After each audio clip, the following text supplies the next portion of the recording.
Учурдагы чектөөлөрдү алып салуу боюнча маселе көтөрүлүп жатат. Ооба, коомчулук чектөөлөрдү формалдуу деп эсептешүүдө. Бирок бул чектөөлөр өз убагында туура эле киргизилген. Буга чейин бир нече экономикалык багыттагы чектөөлөр алынган. Кыргыз Республикасынын өкмөтү 2020 жылдын 17 мартында экономикалык чектөөлөр киргизилген 163 токтомду жокко чыгарды. Жаңы токтом 1 декабрдан тартып күчүнө кирет.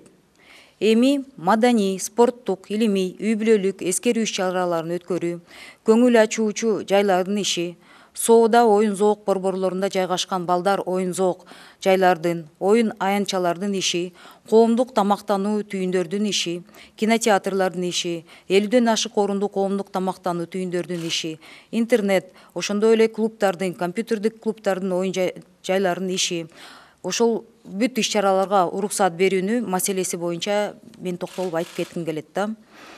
Туура түшүнүңүздөр. Азыркы айтылып жаткан нерселердин баары бул экономикалык багытты гана көздөйт. Чектөөлөр экономикага гана таасирин тийгизбестен, элдин социалдык абалына мындай оор таасир тийгизди. Бир эле мисал, тойканалар жөнүндө биз көп айтабыз да, бирок бир тамактануучу жайды иштетүүгө бир нече тарап катышат. Тейлөөчүлөр, көбүнчөсү студенттер, жеткирүүчүлөр, бул таксист, поставщиктер, ашпозчулар. Муну менен бирге дыйкандардын өндүргөн продукциясы өтөт, азык-түлүктөр сатылып алынат.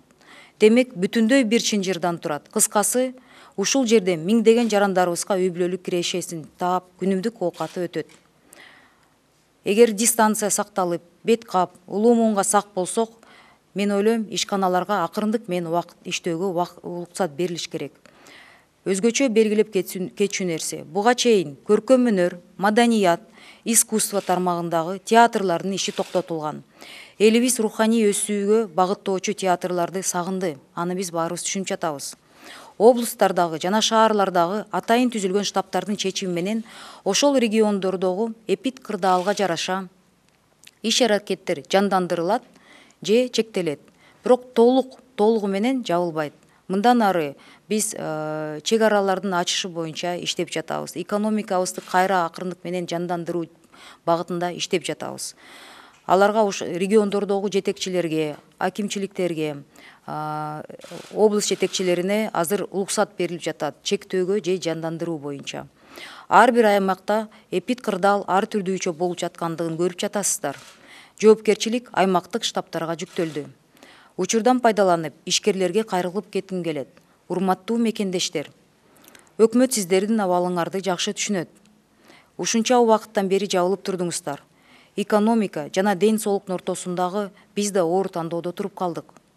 Эгерде аймактагы штабтар уруксат берсе, ошол жердеги экономикалык активдүүлүк жандандырылат. Бирок санитардык эпидемиологиялык талаптарды тагат караңыздар. Оорунун көбөйүп кетишине сиздер дагы себепкер болуп кетпеңиздер. Эгерде узагыраак иштейбиз десеңиздер, ар дайым санитардык талаптарды карманыңыздар. Ошондо эч кандай маселелер жаралбайт деп мен ишенемин. Кийинки сөз чектөөлөрдүн бири жаңы жылдык кечелер боюнча. Жаңы жылдык корпоративдик кечелерди өткөрүүгө азырынча тыюу салабыз. Анткени биз жакшы билебиз, мындай корпоративдик кечелерде көп киши топтолот. Адамдар жеңил кийинишет. Сезондуу гриппти тезирээк жайылып кетишине түрткү болушат. Социалдык дистанция, беткап режимдерди таптакыр сакталбай келе жаткандыгы эми баардыгыбызга эле белгилүү болуп жатат. Ошондуктан мен так эле жооп берип коеюн. Жаңы жылдык кечелер өзгөчө мамлекеттик кызматкерлердин ишканаларына толук өткөрүлбөш керек деген тыюу салынып жатат. Жалпысынан корпоративдерди токтотсок туура болот деген ой пикирдебиз. Бул боюнча Кыргыз Республикасынын премьер-министринин милдетин аткаруучусунун катышуусунда 20 ноябрда болуп өткөн штабта бардык мамлекеттик жана жергиликтүү органдарга катуу тапшырмалар берилди.